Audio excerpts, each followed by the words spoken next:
good. You know that? Yeah, bro. Are we going? We ain't got to. No, I'm good. I'm ready. World. Last in the world since the last. We have to stay away from politics. You know, We can stay away from politics, but we can touch on what's happened. There's a difference. Keep our opinion out of it. Yeah.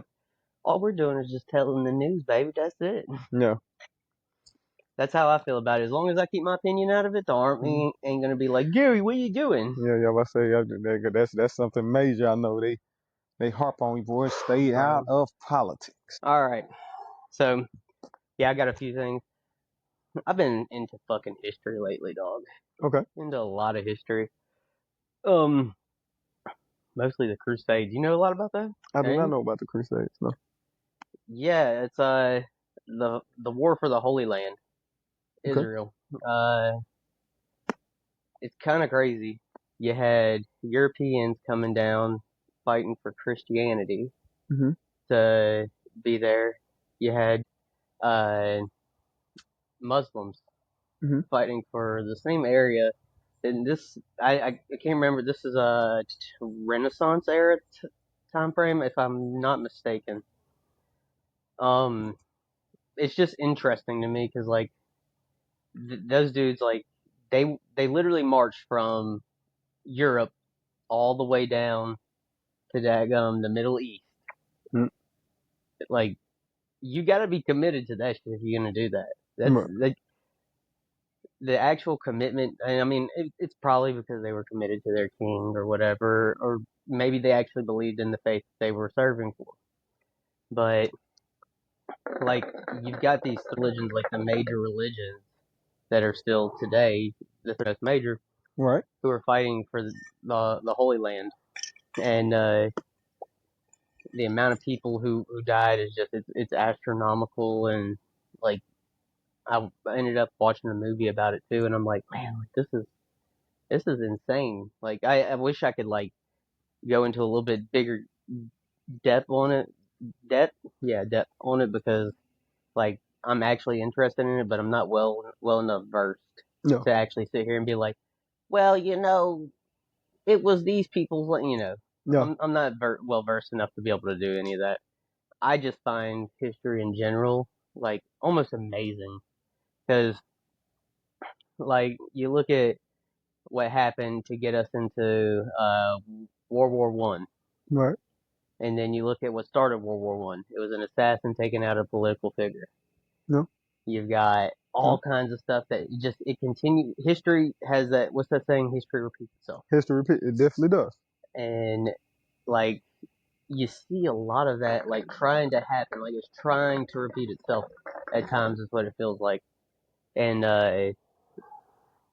like I'm all against, you know, there being war like that, but man, just looking from the outside of it, like I know technically we're inside of this time, but if you're looking at it from the perspective of someone who would look at our history right now that we're creating 20 years from now, how we look at like, well, more than 20, how we look at what happened to get us into World War One.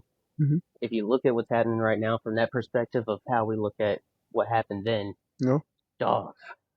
Yeah, it's actually quite funny, you know, you say it because like if you look at all the events and everything that's happening, you know what I'm saying, it's just the overall perspective thing, and by all means, you know, it's like I said before, when it comes to, you know, just speaking on just history, you know what I'm saying, everything that we learned in school to, you know what I'm saying, what we know now and where we are now as adults and things that's kind of going on in the world. It's just like you look at and you kind of compare it to, you know, what we learned in school and hear about the history, like you said, the Crusades, and you hear about the different battles, the different wars and everything, and all those events that led up to the wars and everything. It just makes you curious on like, man, I wonder what's coming. Yes. I've always been curious of that. Like, what history are we creating right now? Yeah. Oh, dude. It kind of makes me get chills. Like, dog, like, you don't think about it when you're in that time. Because I guarantee you, those guys who made history then didn't think I'm making history right now. You know?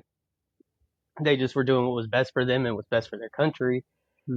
And you're like, man, like, imagine if they had thought, like, how am I changing history right now?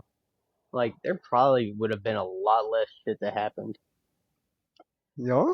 But, like, because I think we're able, we have the luxury as a modern society to be able to look at what's happened in our past Hmm. and say this is what we shouldn't do and this is what you guys shouldn't do, and that's very much a luxury that no other time in any any empire, any kind of like uh country's life lifetime, like no one has ever been able to have the luxury that we now have today as a modern society to look at what is going on and say, hey, let's course correct.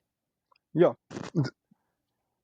definitely that part. So you as well, when we speak on history, you like you got the kings, the queens that was down there in history, like, and it's like the goal is not to live forever, but to create something that real. What's Hmm. something that will live on past your name, right? A legacy. Yep. Like a lot of people, what I'm saying, kind of operated in the sense of, what I'm saying, from my understanding, a lot of people operate in the sense of how they want it to be remembered. Yeah. So like I said before, when they with your name lives on after you're long gone. Your name, how you'll be remembered, and what you did to be remembered. Hmm. That constantly lives on. So I know that was a focus of a few people, what I'm saying, throughout the history when we learned in school about the kings and how they conquered, this land and that land. A lot of people want to be remembered as what I'm saying, the dominant power. They Hmm. they they they conquered all this land. They conquered, like, and so when you look at all these other, what I'm saying, figureheads that we speak on, I'm sure they had. Everybody has, what I'm saying, a motive, and they have a sense of, now did they necessarily know like this would be the specific event that did it, or this would be that? I'm sure it wasn't. They didn't have exactly have it just the blueprint laid out, Hmm. but everybody looks to, what I'm saying, have a legacy. When I know with me, like when I'm long gone, I want my name to, what I'm saying, live on for a little while. Like I always been a person, I kind of want the world to kind of know my name a little bit. So Yeah. Yeah. No, I understand that too. I know exactly where you're coming from. Like I I feel like that's another thing that just like we have the luxury of being able to say that now. right, Because how many people who are just technically, if you look at things from our perspective, uh, and you compared their hierarchy to ours, we are just the everyday people. We're not the kings. We're not the queens. right, Um, we have the luxury to be able to make ourselves either a look like it or b become it. right. So that's nice. But like just the way I think about it is like, man, like imagine some dude who's out here fucking grazing sheep. He's like, man, motherfucker's gonna know me. You'd have to go kill the fucking king for that. Yeah, Now yeah, you just gotta be good enough at algorithms and yeah. TikTok, and you probably more famous than the president, You'll have some content that'll carry on throughout bro. And that's a while. another thing too is like I think a lot of the things that they thought about back then that like we think about legacy, I think they thought a lot about generational wealth Okay. more than anything Yeah. because yes, conquering like as far as kings go, like it's gonna be different in my head is the way I'm thinking about it because kings, queens, people like that, they were out to make everyone be like, oh shit, like that's a bad dude. He conquered this. Yeah. That's like oh Genghis Khan, uh, dude is the baddest motherfucker Yeah. ever. Like you know a lot about him or any? Yeah. Yeah. I Okay, would say that we read about him quite a that bit. dude, bro. What is it? It's a certain percentage of all Asian people in the world have a certain percentage of his blood in them. That's how Really? bad this dude is. Like I think it's a percentage of almost all Asians in the world have some of his blood in them. Oh wow. Okay. Yeah, bro was a bad motherfucker. Right. Conquered all of Asia, and then was making his way to the Middle East. Like that's how bad this dude was. He was like, done with Asia, let's go over here. So like his idea of what his legacy would be different than let's say that guy who's trying to graze these cattle. Like he's not just trying to make it by. He's like, I'm gonna make it to where my son doesn't have to struggle the way I did to start this. Right. So that's his idea of generational wealth. Granted, his son's idea of generational wealth is going to be different because he didn't have to go through that struggle. He's like, okay, well, I'm going to make it to where my son doesn't have it. You get what I'm saying? Yeah. So I think, like, if we're looking at it from our modern day, being able, like, it is more easy to become a king or queen type status now than it has ever been. Yeah. I'm about to say you. I mean, especially with people that already have the foundation established. Yes. Yeah, if they already got the foundation. I mean, if you come in with a family that's already wealthy, you know what I'm saying? It's easy to kind of put them on and teach them the ropes and teach them the moves that you made. Because, I mean, you already learned through trial and error.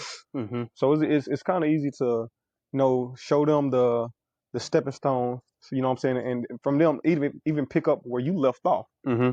So, to keep it going as far as, the unfortunate people, you know what I'm saying, the lower class people and the people that come from poverty in which they have to it's like they have to start a whole new foundation. I mean, if you come from nothing, you come in with nothing, you're already at the bottom, which is not a bad place to be at all. No. You know what I'm saying? Because I come from an unfortunate family, which is not bad. And, by all means, I'm not rich, but you know what I'm saying? But, I've created a lifestyle for myself and for whatever family that I seek to have in the future to where, we will be comfortable. Yeah. I guess the way I'm looking at it is like, if you start from the bottom, it's not a long way to fall. Yeah. And Not it's a lot easier to get back up and figure it out the next step. It is. It Yeah. absolutely is. I mean, and it's like a cereal box. When you're a kid and you open up the cereal box and you have that prize. That prize is at the bottom. The best things. I really feel like the best things come from the bottom. I feel like the people that come from the very bottom, those are the people that has the greatest wisdom. Like the people that I remember hearing this. I told you I'm heavy on quotes, man. You And good? I remember reading this thing that said the people that smile the brightest are the saddest people. Yeah. The people who are the kindest are the most hurt. And they are they smile the way they smile, and they are kind the way they kind because they don't wish for anybody else to feel what they feel. Like those are the people like I seek to talk to. I seek to know because like once you hear about their experiences and one of the greatest explorations you'll ever go on is a person's mind. Mm-hmm. Hearing about their experiences, hearing about where they come from, learning their trial and errors and the outcomes of each situation they're willing to share with you. Like just hearing about it because it can teach you so much. You know what I'm saying? If you fully grasp it and you fully take heed to what they're telling you, man, that's why I like speaking with a lot of old people because like man, their stories, man, Yeah. they drop jewels and they don't even know it. Right. That's like my grandpa. Uh, Granted, he died probably when I was in, I want to say, sixth grade, something like that. May have been earlier. I can't quite recall, but I do remember like he had a shop in the back and he did a lot of like woodwork and construction. And so like he was always building something. And just an old man hanging out in the shop with his buddies, just still hanging out with his military friends all the time. And they come over to the shop and it's shit like that. I didn't realize like the meaning of these stories. It wasn't about like just like telling the war stories. It was just like, you know, is old men Yeah, telling their experiences and what happened, and right. like looking back at the stories that were told, even though sometimes it felt like they drug on and there was no meaning to them, there was meaning behind some of that. But I kind of miss it. Like I don't have a whole lot of older people who went through things like Vietnam around me anymore. My grandpa, when he died, he took those stories with him. Whenever my pawpaw died, he wasn't in war, but like he had been through some shit. He worked on boats. He was a shrimper. Like he'd seen some things. So like this is the era of where like boats and shrimping is like it's a massive like industry, but Right. at the same time the regulations aren't there either. So like you've got people working, 12, 2 days And then so they're working. So you got 48 hours, and then you off for 10, then you back on it, working another 24. So like Oh wow. yeah, like and it'd be him and like a few other people. So like you know it wasn't the same as hearing the stories about like Vietnam and stuff, but like you see the difference in these times, and you're around these older people, and to be honest, like those people who were hard men did hard things. Yeah. The hardest men that I've had around me in my life were some of the most gentle, some of the most nicest, Yeah. the kindest. Would give you the shirt off of their back. Yeah. They give you the damn socks off their feet if they had to. Yeah. 'Cause they fully understand, you know what I'm saying, what it is not to have. Yes. You know what I mean? When you fully have that understanding on what it is not to have, it's like, I mean, I grew up, you know what I'm saying, wearing like, you know, hand me downs, and just like Yep. if I see somebody in need of something, oh man, here, listen, here you go. Mhm. Like cause you once you when you know how it feels, it's like if you can help them out, why not? So where do you draw your line? Because I have that same mentality, right? I will help someone out, and this is where I draw my line, right? Mm, So I believe that homelessness is an issue. The mental, there's a lot of mental illness in the homeless community. Veterans who are mentally unstable who are homeless, but you also have these people who have been addicted to drugs who you know, like they that's kind of where I draw my line with like helping out yeah, homelessness. I would give the shirt off my back for someone who's just like they cannot find the right headspace. right, Like and then I also draw my line with people who I will help you out every step of the way, but when you're not helping yourself, yeah. I will stop. See, and that's where that is where the line needs to be drawn. I'm anybody that's willing to try to help themselves and just need somebody to give them that extra support, that extra push. You know what I'm saying? Or they'll give them a few helping tools, a few little resources to give them that boost to where they can get on their feet.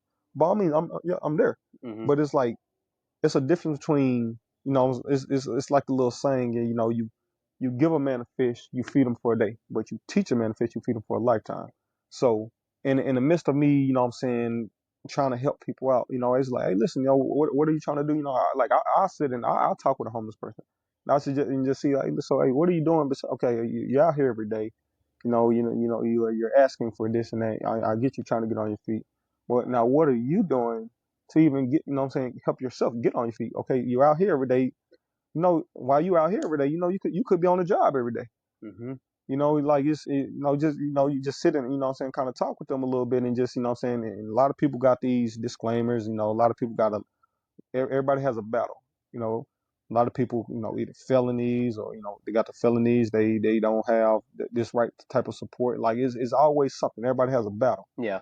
But you know what I'm saying. But that's when you know just really you really kind of just talk to them a little bit, and seek to understand the battle. And if they're kind of closed off, they want to, you know, kind of, you know, let you know what's kind of going on. And which, you know, I mean, it's their information, it's their business. But you know what I'm saying. But with me, it's like, okay, I will get, everybody gets a freebie. Everybody gets a freebie, Hmm. no matter what. Everybody get it. If it's my first time seeing you, here you go.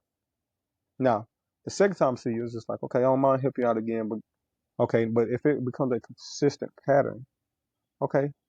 So here I am, I'm, you know, constantly helping you out. So I feel like, okay, now you can talk with me a little bit. I mean, you see, I'm willing to help you out. So now give me something. You know what I'm saying? Like, hey, so what's going on with you? How'd you end up in this position? Hmm. From how you end up in this position, what is how you been seeking for a solution? So, you know, it's just a matter of just taking the time to talk with people.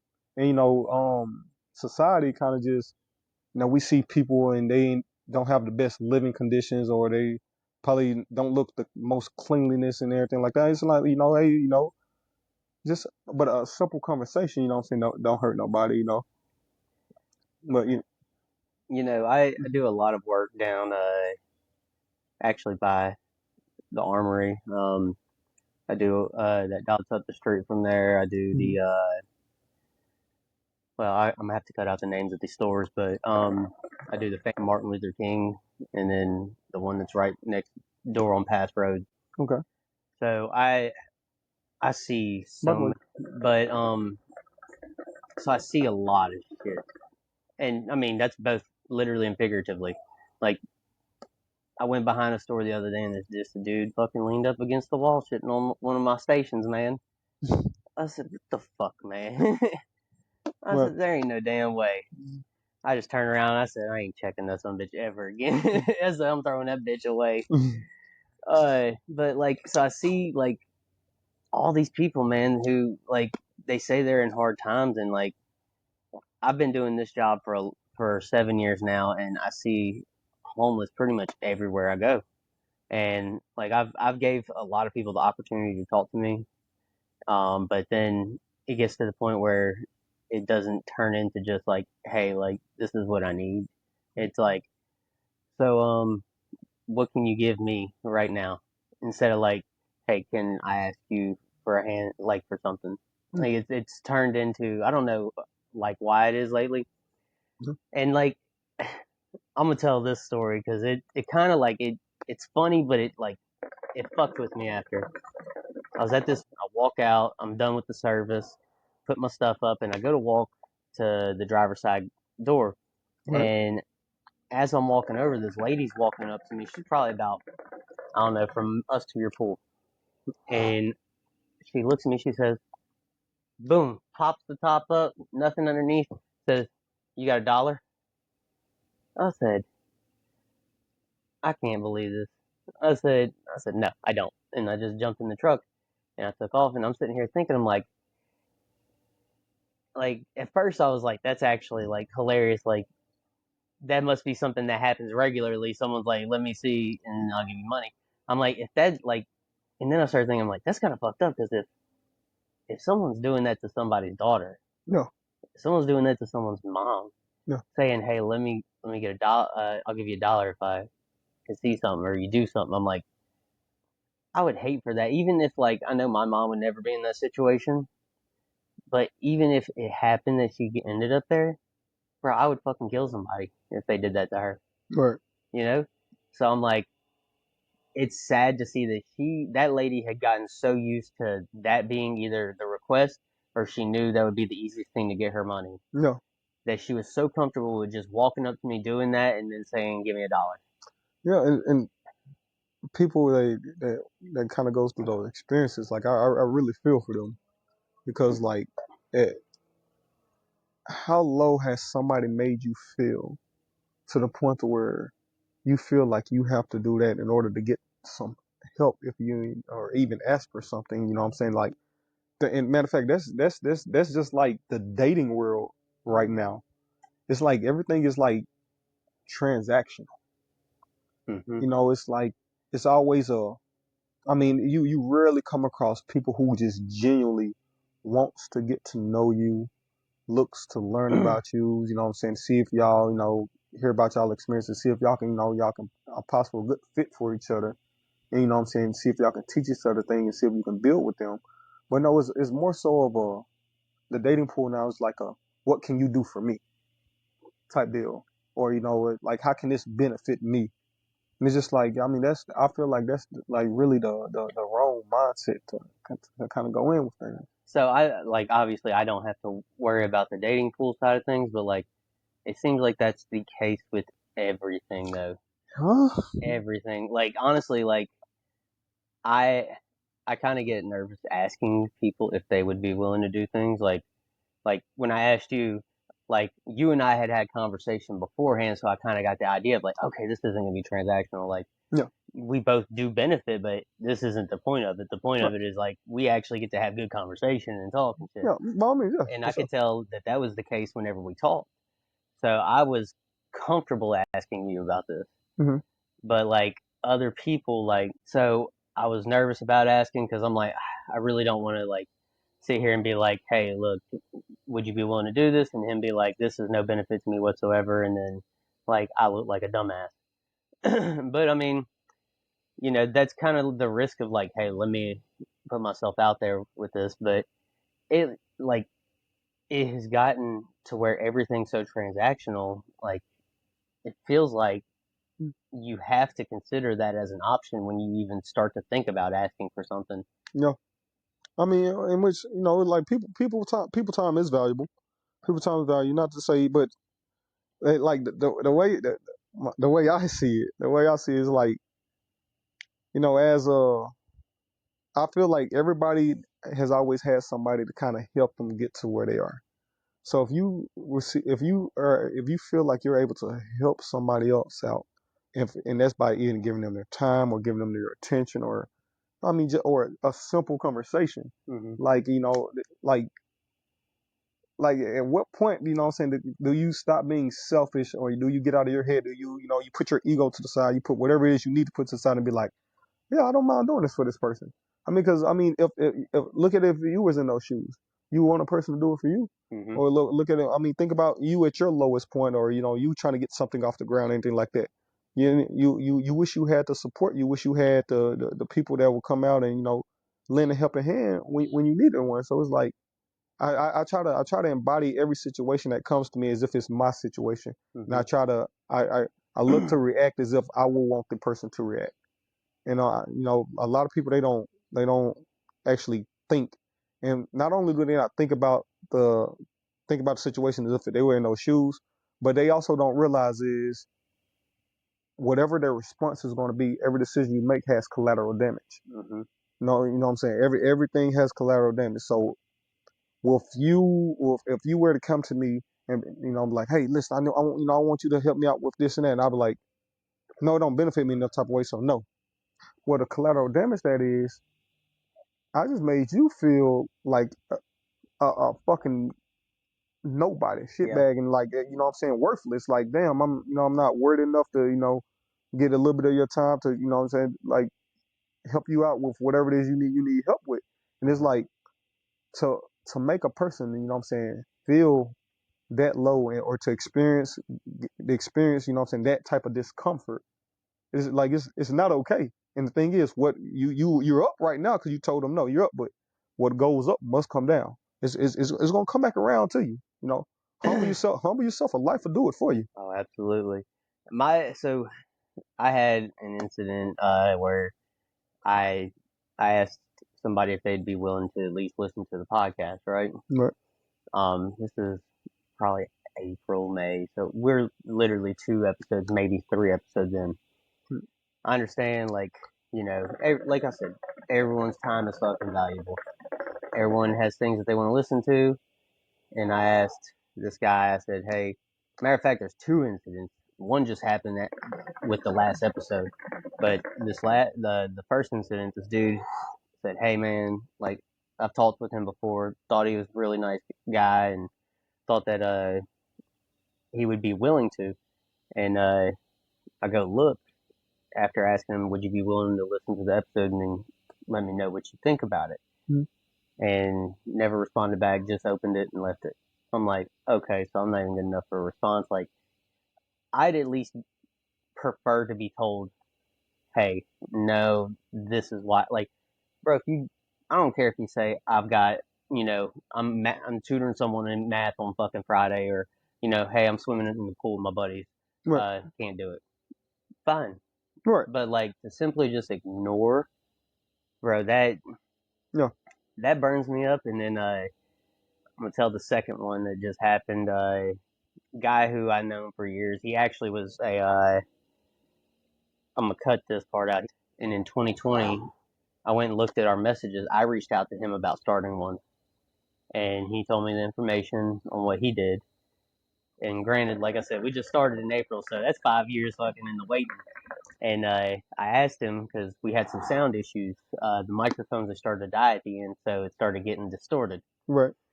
And I asked him, I said, "Hey, do you know any producers or someone who would be willing to look into fixing this for me?" And like, it doesn't matter how good it sounds; it just needs to sound a little bit better.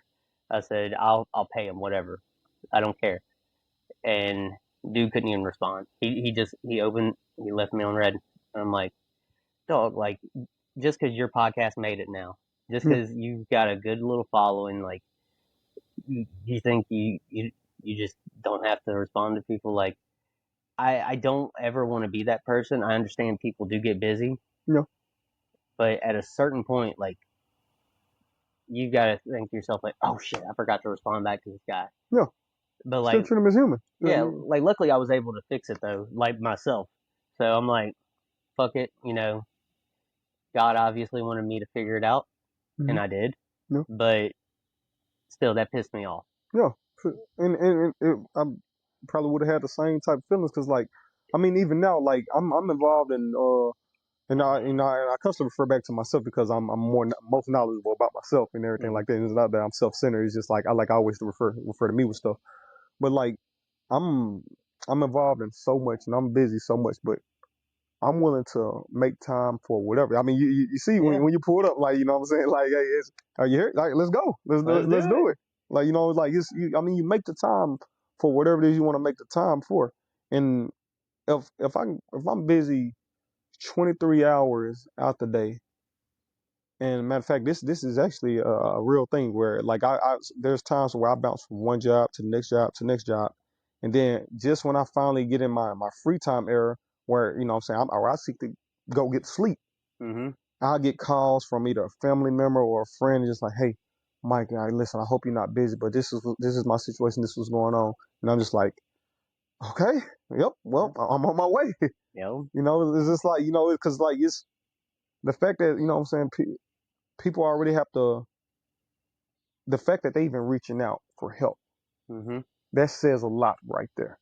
The fact they even reaching out for help. And then the fact is they're reaching out to you when they probably I'm sure they know other people they can probably reach out to.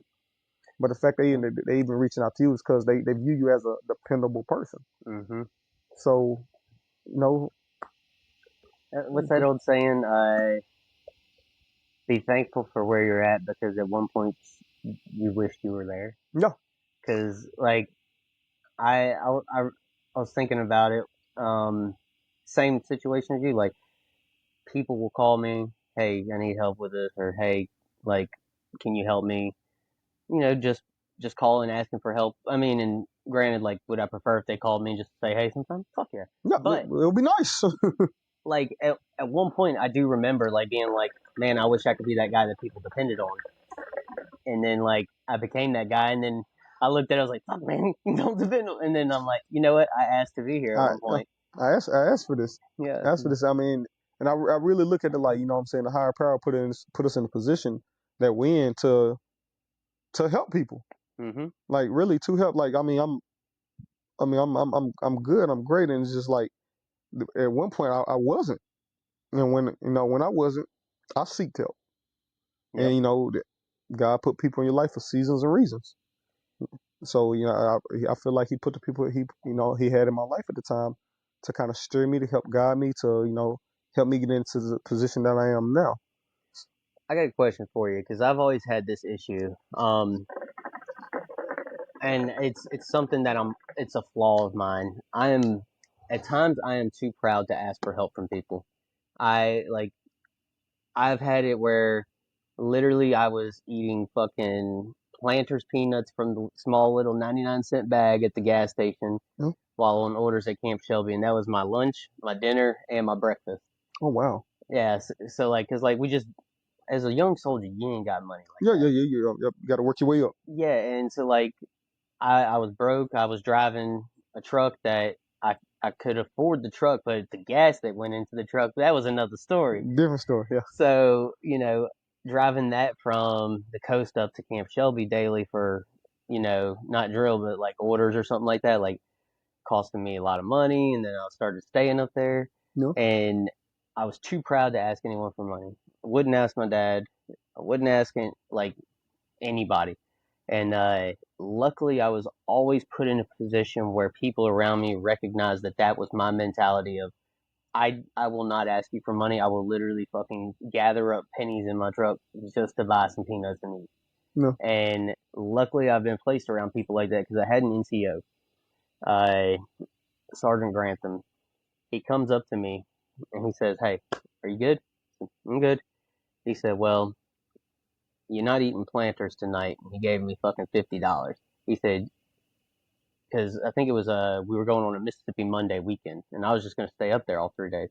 Mm. He said, "Get yourself something to eat, fill up your truck, go home, and be back up here Tuesday." Yeah. And I was like, "I can't take that from you. I don't like. I can't. I won't." Yeah. And he said, "Well, I'm not asking you to take it. Yeah. I'm telling you to take this." Mm-hmm. He said, I don't want to see that damn truck up here because he lived right off the base. Mm. He said, if I see you drive out that damn south gate at all this weekend, it's your ass. Yeah. He said, you go home and you hang out with your girlfriend, all that stuff. And having people like that in my life, like me being too proud is like just, I don't know why. I just refuse to ask for things. Right. I will literally suffer in silence and then just take it as it is Mm-hmm. rather than ask for help. So, like, is that something that is it just a me thing, or do you struggle with it, or other No, people that you know? no. So it's funny because like I've always been viewed. I think I've always been. That's the perception I got, anyways.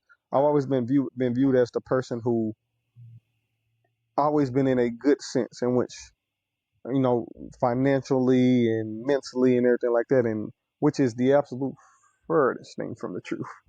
The absolute furthest thing from Yeah. the truth. So I do struggle to ask for help.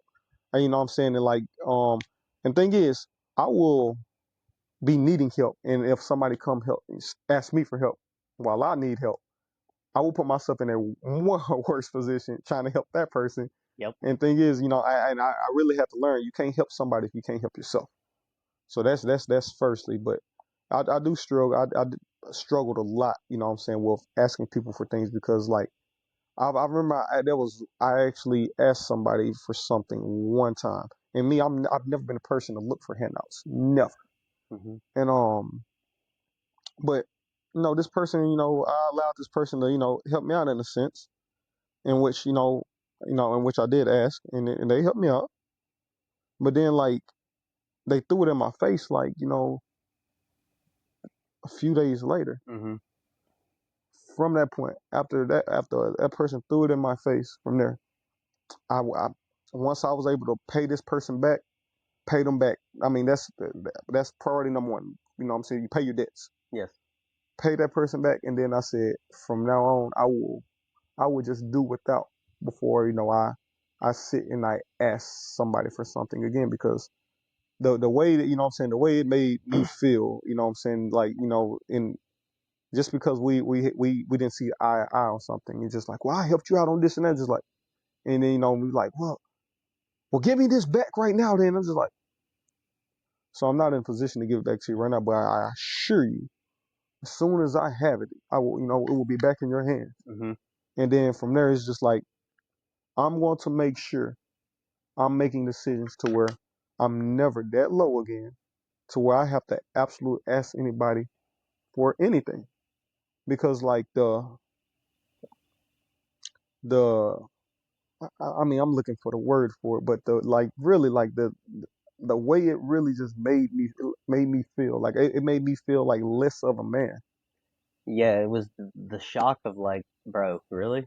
Yeah, like, and Yeah. so so I say all that to say you're not the only one that struggles with that. You Yep. know what? Like I'm very I'm very prideful, but but pride is the burden of a fool, Hmm. because I mean when you do need help, I mean it's good especially if you around good people and into, like, for instance, if we're at drill or something, I need help with something, I'm gonna come ask you all day long. Yeah. Just because I know, what I'm saying, I know you're a genuine person. I know you wouldn't mind helping me out at all. You know what I'm saying? Because I know you, in which I thought I knew this person, but hey, Hey, hey, that's one thing that I think that's what has deterred me from ever asking for help is like maybe I think because I don't think that's ever happened to me, but maybe I have seen it happen to somebody, and that's what steers me away from it. right, Is I've witnessed people having that thrown back in their face, and you said something that really hit with me is pay that person back, brother. I will pay an individual back before I ever pay the IRS back any money. you feel me? Yes, yes. At the end of the day, look, I will pay back an individual before the U.S. government gets their damn money. Whew. That's how much I hate that shit. Yeah, like you seriously, and I really wish a lot of people actually had that mindset to where they're grown enough and they're able to kind of make their make their own decisions and make the right decisions and pay people back, besides going out and being irresponsible and going to go BS with knowing they owe people, and it's like it's their moral compass is like in their priority is just like, hey man, like what? But like when you actually see people that's like that, when you actually have people that's like that, it's like you kind of second guess, like, because thing is, if they come ask you for something again, it's like hell no. Well, I'm not gonna say it out loud, but that's definitely my mindset. Is just like, because the first time you do something, what I'm saying, it's a mistake, right? Mm-hmm. The second time you do something, that's a decision. That's an active decision. Yep. And what you allow a person to do the first time usually becomes the standard. Well, she crawling across the floor back. Ladies and gentlemen, we got a guest trying to get her shoes. You want us to pause? There you go. Good stuff. That's funny. Yeah, I was yeah. like, all I seen is someone like worming their way across the ground. You're practicing your low crawl.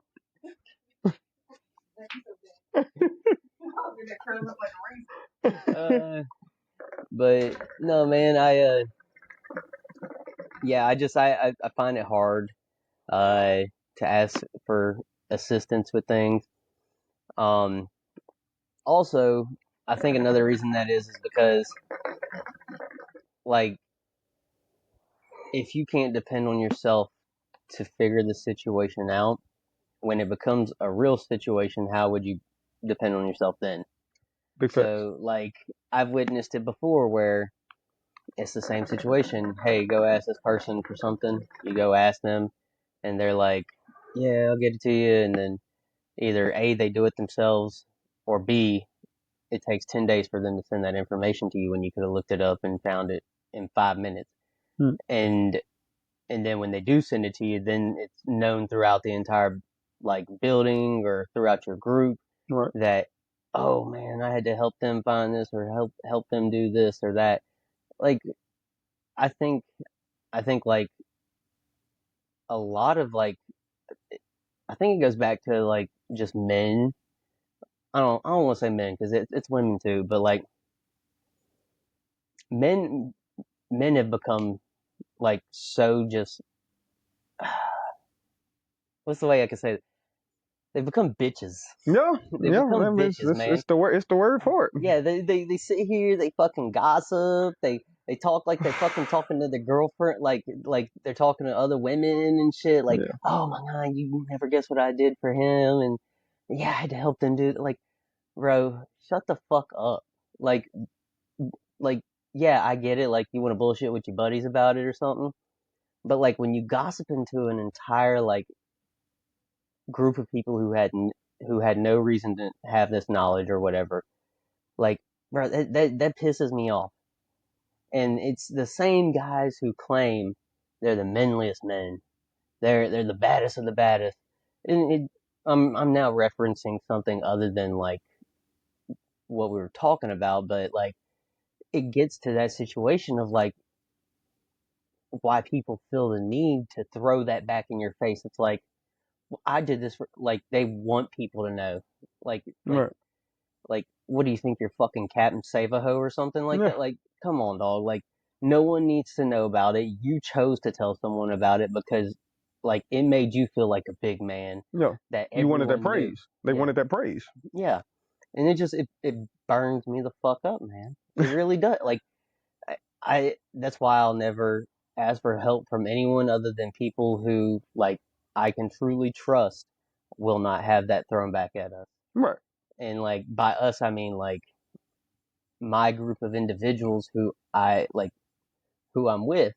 Mm-hmm. Like if it's someone outside the group that I know I could trust, then I'll go to them. But like if it's even questionable, if it's even like, hey, this motherfucker like might fucking sneeze the wrong way one day and then just guess what I had to do, like get mad and want to start gossiping. Like, bro, men are such bitches these days. It just Yeah. it burns me up. Like, No.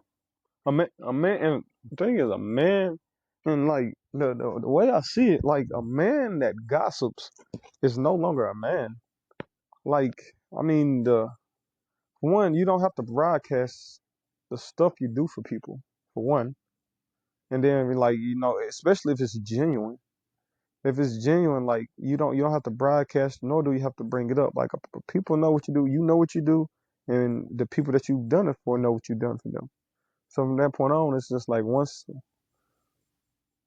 you've done it from them, once you executed what you wanted to execute, let it be.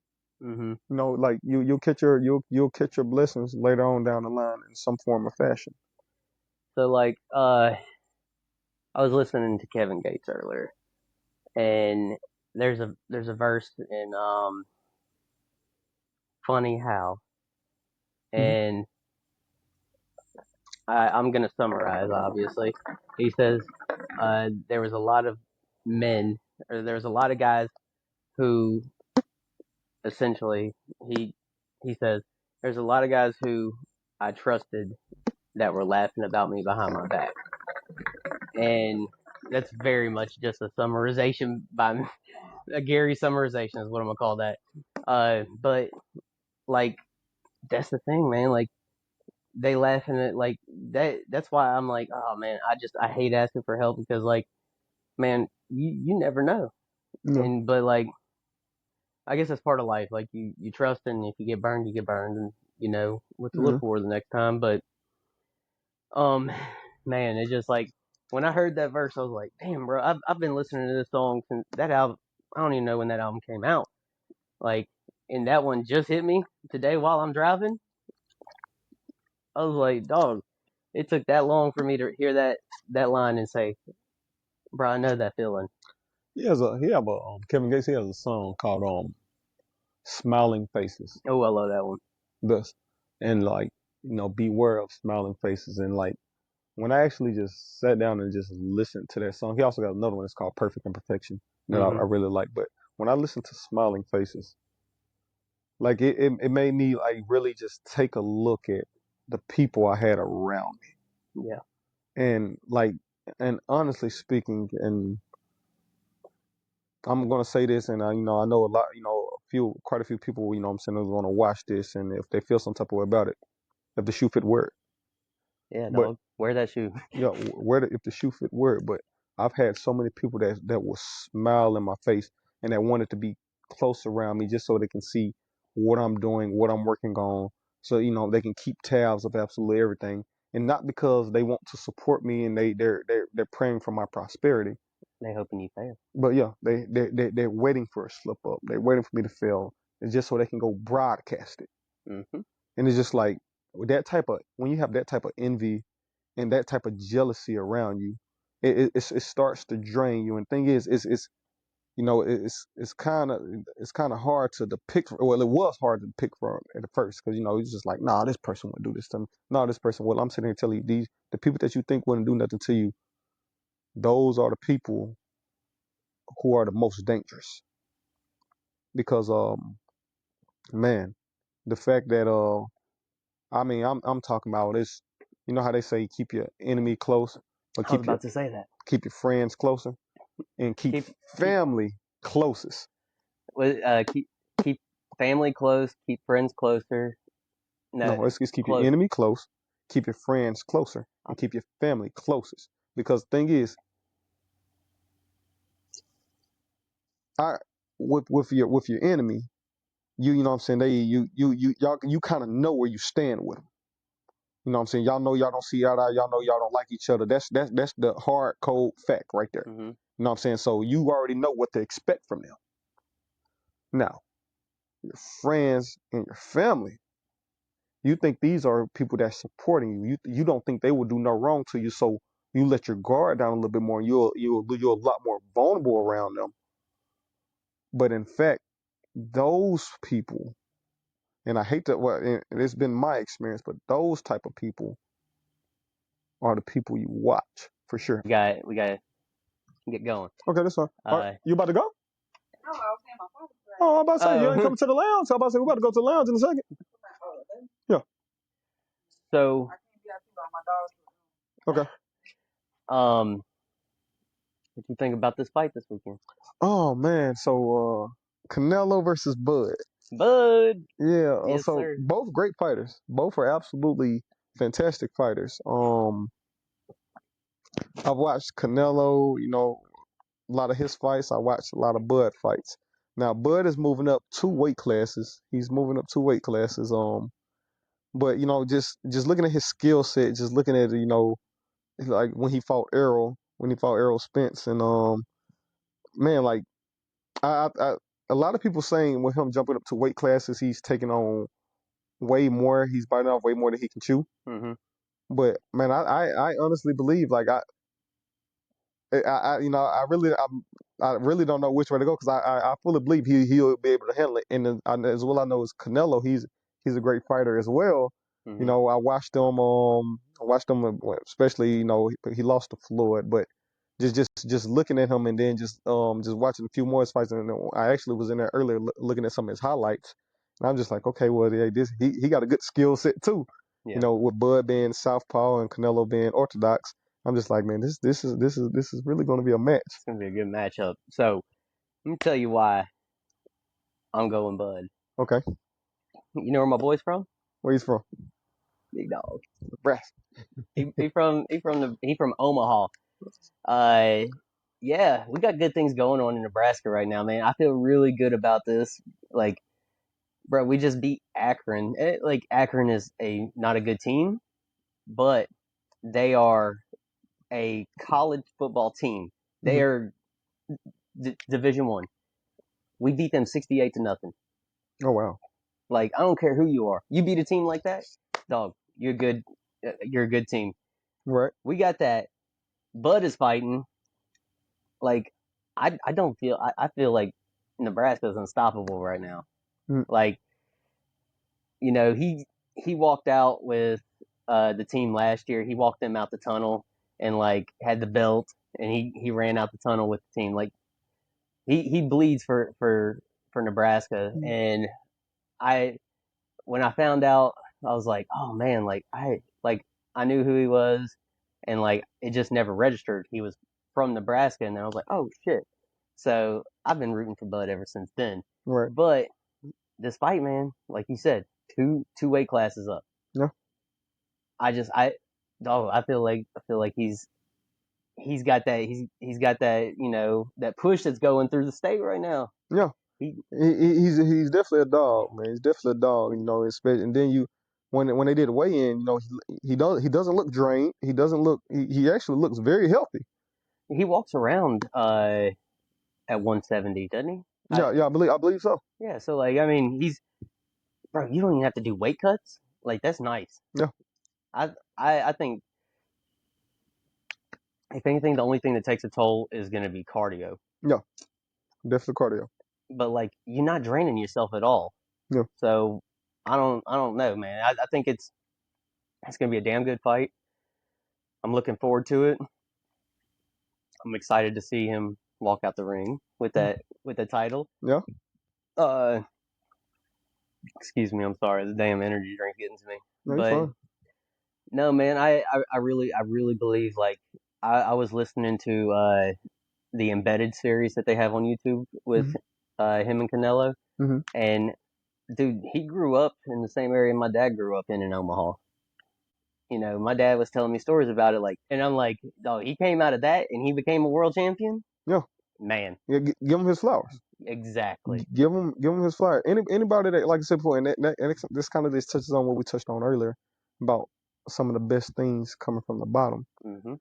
I mean, when they come from a place like that, they have a grand story to tell. Mhm. And you know what I'm saying? And coming from a rural environment, it kind of adds to your drive. I come from Turnkey, a little project area, not the best area. I've done hell a lot of things that, what I'm saying, my mom wouldn't be proud of whatsoever. I'm not too proud of myself. But those decisions and those mistakes, and it kind of steers you to who you become. Yep. Making and when you actively have people that come from these type areas, and like and you constantly hear like nothing good come from that area. You look to break that stereotype. Mhm. You kind of gain like this. It's what I like to call an imperishable ambition. Okay. And imperishable is never dying. Mhm. Ambition is your drive. it's like a fire you just can't put out. Like, hey, listen, I know this is being said. You actually have these people that sit there and say, oh, nothing. I remember like people told me like I'll never be dependable. I never. I'll be in jail before 18. Hell, a lot of people said I wouldn't be alive to see 25. Here I am, 31 years old. A captain in the United States Army. Entrepreneur, business owner. Quite some things. It's just like, and by all means, I'm still hungry. Mm-hmm. I still want to do more. I still want to see more. It's like it when you come from those type of environments and you're looking around, you got all the examples of what you don't want to be. So then from there, you take those examples and you embody those. You constantly think about those and you key in those and just be like, I have this example. I see how they turned out. What can I do differently to make sure I'm in a better position? And Mm-hmm. it's not like you're comparing yourself and you saying I'm better than this person. It's just like, no, I'm just going to take some different routes to make sure I'm saying I'm in a better position. Exactly. And you're doing that for yourself, you're doing that for your loved ones, and you're doing that for your future. Yeah. I think that's kind of like that old like idea of like what's come out of Mississippi, right? Mm. You got jazz and Elvis is the two big ones, right? Yeah. There's a lot that's come out of here that people just don't recognize it's come out of Mississippi. Mm. Comedy has never been big in Mississippi, and I think that's why like I'm I'm pushing so hard recently for like I want these comedians down here. I want like my podcast to become like national. Right. Like people are listening to it internationally. Like I want that for these comedians. I want this for my podcast because I want people to like. I want to put us on the map. Right. Like like Bud's doing with Nebraska. Yeah. Like bro, nothing comes out of Mississippi other than cotton and racism, right? Right. That's what a lot of people have That's what. said. That's how they see it.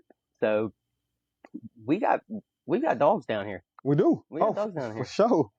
For you know, sure. and that's why I'm like, bro, you don't realize. Like, I know it sounds cliche because we from here, but we are built different. We is I mean I think that shows like especially like when the military sends us places like when they send us up north. I remember when they sent me to Virginia. I went to school in Virginia, and like I said before, we was competing. We was all in a competition. Was competing. It was hundreds of us competing. And Mhm. like I said before, I was the person to come out on top on everything. And like when you're up north and everything, like my nickname was Mississippi because Mhm. that's over there. Like, where you from? And I spoke. They're just like, you have this weird accent. I'm just like, in my head, I'm like, no accent. What? Yeah. What the hell are you What talking about? accent? Man, do you hear me? Do you not hear me talking? Like, ain't no accent, but to them, you got an accent. mhm. And but then from there, they see your focus. And when y'all get to taking your tests, y'all get to doing your physical fitness, y'all get to what I'm saying, like it was evident Yeah. who was more dominant, and and then mainly it was people from the South. Mhm. Mainly it was people, and then in Mississippi specifically, it was two other people that was there from Mississippi. We were the top contenders. Like what I'm saying, and it's not to say like the best people just come from Mississippi, but hey, I think the fact that we the way we kind of grow up is a little bit more rugged and rough, a little bit more. So and we got a lot more things to adapt to. Probably that's what I'm gonna say in my opinion. That's what I'm gonna say. It's that, and then we're looked down upon. Yeah, And that's the thing too is like we're looked down upon so much as a state that like you've overlooked us at this point. no, Like I know I mentioned it before, but we've got a guy who plays for Nebraska who's from Silver Creek, Mississippi, Malcolm Hartzog. hmm Whenever I found that out, man, I was like, oh shit. Like I didn't even know we had to do from Mississippi. Anything to come out of Mississippi, I'm like, let's go. let's do it. Let's do Let's it. go. Like bro, like there's so many players who are playing in the NFL for Mississippi. You've got college players who are on starting lineups throughout both football, basketball, baseball. So I'm like, if it's from Mississippi, I don't care who you play for. I'm rooting for you. Yeah, At the end of the day, because like we grew up, like you said, rough, rugged it's different. It's different down here. This heat did something to us. Yeah. But it was also the fact that everybody looked down on us. Yeah. Like We're the underdog. Even during natural disasters, Yeah. Katrina, the landmass between. Everybody loves to say that, but back then nobody was doing what they're trying to do now, where they're trying to push Mississippi into that spotlight. Yeah. Back then they were like, well, why the hell didn't they recognize us? Well, because we weren't doing nothing to be recognized for other than casinos. Yeah. So I'm like, I think that like Mississippi, we on the come up, but it's gonna take more than me. It's gonna take more than these guys who are playing top notch ball. It's gonna take everybody from here actually supporting what's coming out of the state. Yeah. But I think that we're in a good spot, man. I Yeah. like this. We got a good following. Yeah. I appreciate what you've done with me, man. And yeah, we got next week. I'll have Ben Compton on, and the week after that, we'll do that Friday. Let's do it. I'm down. Hey, man, I You know know I'm you down. are. So we're gonna push this one out. Okay. And I'm gonna just edit the fuck out of this. It's gonna be a short one. But yeah, man, we Man, good, huh? I appreciate it, big dog. Absolutely, brother. Appreciate it, my brother. I'm ready. I'm ready for the next one. Oh, most definitely. Yeah, man. Admin nerds. That's gonna be a sound clip. Hi guys.